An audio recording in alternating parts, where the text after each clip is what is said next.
ये उन दिनों की बात है जब मैं 7वीं क्लास में मेरे गांव राजोदा के एक स्कूल में पढ़ा करता था। बचपन में मैं बड़ा शरारती तो नहीं था और नहीं बहुत सारी इच्छाएं थी, पर हाँ, मुझे वीडियो गेम खेलने का बहुत शौक था, और शायद इसलिए भी कि मेरे सारे दोस्तों के पास अलग अलग तरह के वीडियो गेम्स थे।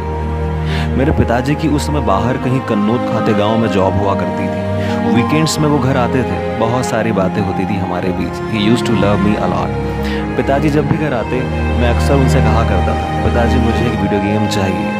अब तो मनोज के पापा ने भी उसे दिला दिया है। पिताजी को डायबिटीज़ थी और आर्थिक स्थिति भी इतनी अच्छी नहीं थी। इन सब बातों से अनजान मैं अपनी जिद लिए हमेशा उन पर सवार हो जाता था। मुझे वीडियो गेम चाहिए, मुझे तो बस वीडियो गेम चाहिए ही। और पिताजी का हमेशा एक ही जवाब होता था कि जब देवास में मेला लगेगा, मीना बाजार, तब दिलवा दूंगा। और फिर मेरा इंतज़ार कैलेंडर के पन्नों से होते हुए माँ से ये पूछने में बीत जाता कि माँ, ये मीना बाजार कब लगेगा।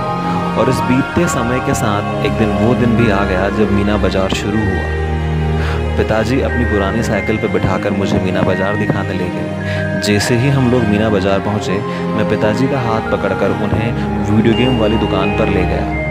भैया, ये ब्लैक वाला वीडियो गेम कितने का दिया? दुकानदार ने कहा 40 रुपये का।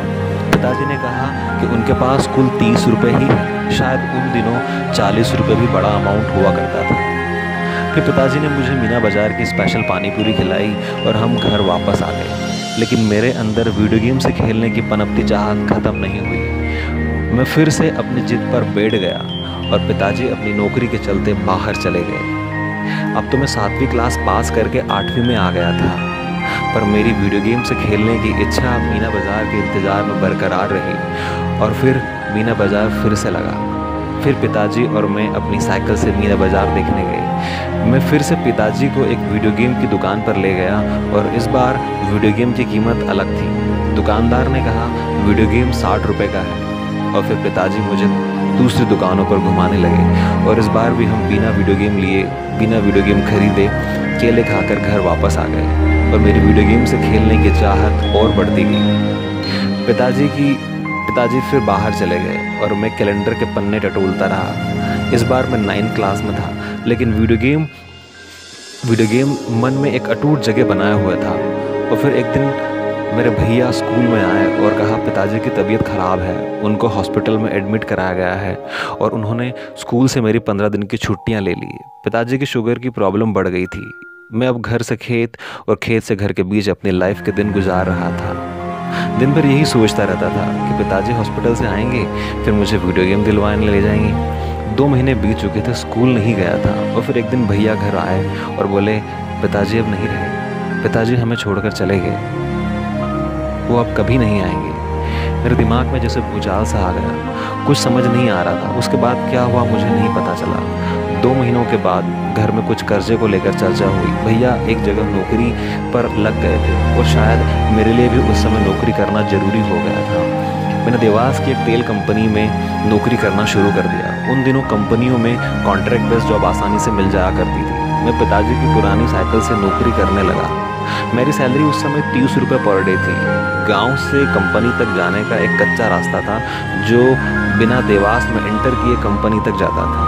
1 महीना नौकरी करने के बाद आज मुझे सैलरी मिल गई थी, पूरे 1200 रुपये। मैं बहुत खुश था।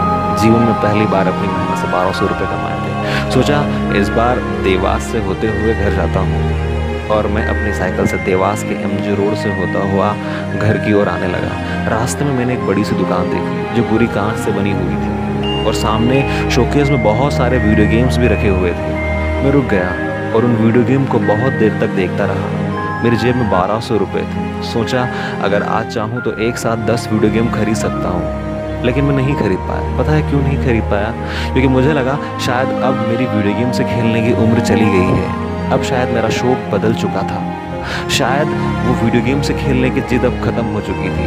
और यही सोचते हुए मैं घर वापस आ गया। दोस्तों, इस कहानी के माध्यम से मैं आपको यही समझाना चाहता हूँ कि जीवन में जो समय है अगर एक बार चला जाए तो वापस नहीं आता है। इसकी कदर करें और अपने सपने अगर आपको पूरा करना हो तो समय का ज़रूर ध्यान दें, क्योंकि once the time goes it never comes back. Thank you so much, आप लोगों ने इस कहानी को पूरी ध्यान से सुना and I am really very thankful for you. Let's go with Sanjay. Thank you.